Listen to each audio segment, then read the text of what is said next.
Does trading commodities requiring a large amount of capital? In recent days, the question of whether trading commodities demands a large amount of capital has gained significant attention.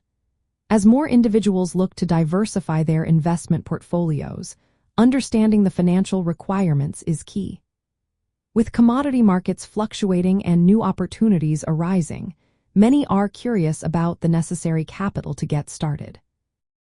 Trading commodities, particularly through futures contracts, usually requires a moderate to significant amount of capital.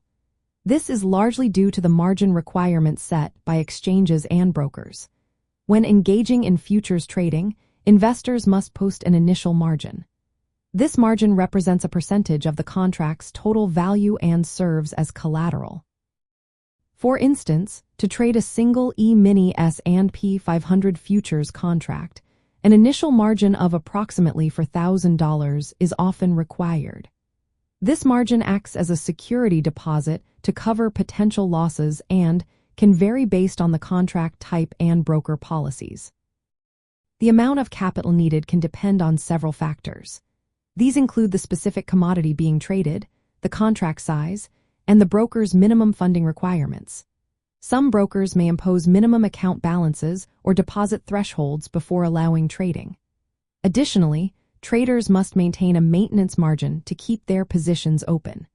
If the account value drops below this level, margin calls will requiring additional funds to be deposited.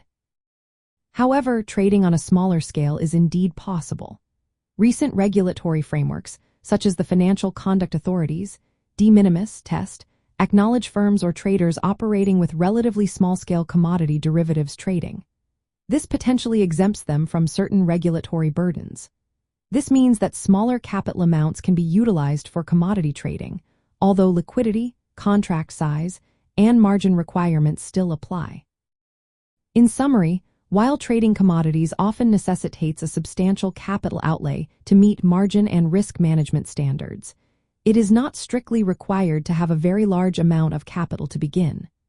Traders can start with amounts aligned with margin requirements for smaller contracts and brokers' minimums. However, they should be prepared for the risks associated with margin calls and potential losses.